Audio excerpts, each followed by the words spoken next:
د خوښۍ او پرمختګ خبر د معدنونو تازه قرارداد او افغانستان ته د میلیارډونو ډالرو راتګ جزئیات همدلته وګورئ او چینل سبسکرایب کړئ. هغه کار چې د میلیونونو افغانانو او د ولسمشر غني ستر ارمان و خو د جمهوریت په وخت کې د جګړو له امله پوره نه شو، اوس یې طالبان ترسره کوي. د ریاست الوزرا اقتصادي مرستیال ملا برادر اخوند په حضور کې پنجشنبه د روان لمریز کال د وږي میاشتې په 9مه نیټه د کانونو پټرولیم وزارت او ګټونکو شرکتونو ترمنځ د 6.5 میلیارډ ډالرو په پانګونې سره د 7 لویو کانونو قراردادونه لاسلیک شول. په دغه قراردادونو کې د هرات ولایت د غوریان ولسوالۍ د اوسپنې کان 4 بلاکونه شامل دي چې وطن درخشان شرکت ته، چې ازران صنعتي ساز ایرانی شرکت ونډوال دی د لومړي بلاک، ساحل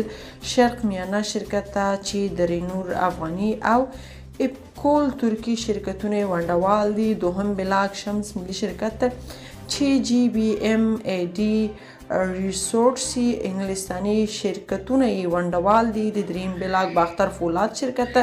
چې احیای سپاهان او پارسیان ایرانی شرکتونه یې ونډوال دي، څلورم بلاک افغان انویست شرکت ته د غور ولایت د تولک ولسوالۍ د سرپو او جستو کان د یو بلاک چینا افغانستان شرکت ته چې زړور افغانستان شرکت یې ونډوال دي،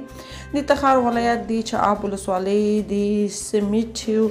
سرو زرو کان او توریا خصوصي شرکت ته د لوګر ولایت د دوهم مس عینه کان قراردادونه ورکړل شو. د یادولو وړ ده چې د یادو قراردادونو د چارو ترسره کولو لپاره په مجموع ډول 6 میلیارډ او 550 میلیونه ډالر پانګونه کیږي چې زرګونه کسانو ته به